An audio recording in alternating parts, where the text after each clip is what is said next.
ശ്രീ ഉമ്മൻചാണ്ടി സാറിൻ്റെ കാലത്ത് പൂർത്തിയാകാത്ത പദ്ധതികളുടെ അതായത് വയലിൽ വിമാനം ഇറക്കി ഉദ്ഘാടനം ചെയ്ത രീതിയാണോ ഈ കേരളത്തിൽ ഇപ്പോൾ നടക്കുന്നത്?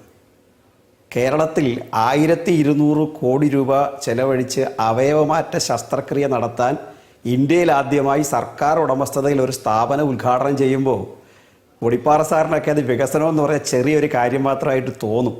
അത് അദ്ദേഹത്തിൻ്റെ രാഷ്ട്രീയ വീക്ഷണത്തിൻ്റെ ഒരു പ്രശ്നമാണ്, അല്ലാതെ അദ്ദേഹത്തിൻ്റെ വ്യക്തിപരമായ കുഴപ്പമല്ല അത്.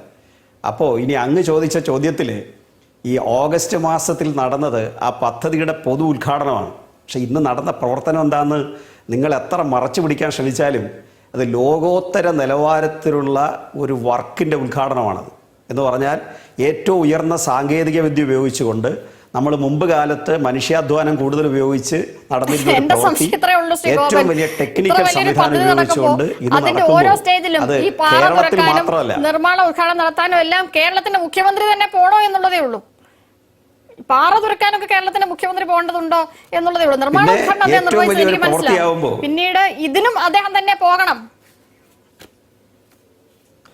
അല്ല, നിഷയ്ക്ക് മനസ്സിലാകാത്ത ഒരുപാട് കാര്യങ്ങൾ ഈ നാട്ടിലുണ്ട്. PK ഗോപന് മനസ്സിലാവാത്ത ഒരുപാട് കാര്യമുണ്ട്. അതുകൊണ്ട് നമുക്കതിനെ തള്ളിക്കളയാൻ പറ്റത്തില്ല. അതായത് ലോകോത്തര നിലവാരമുള്ള ഒരു ബ്ലാസ്റ്റിംഗ് അവിടെ നടന്നപ്പോൾ കേരളത്തിൽ മാത്രമല്ല, നിങ്ങൾ പലരും അത് മറച്ചു പിടിക്കാൻ പരിശ്രമിച്ചു. ഇന്ത്യയിലെ പല മേഖലകളിലും അത് വളരെ സാഹൂതം നോക്കി നിൽക്കുകയാണ്.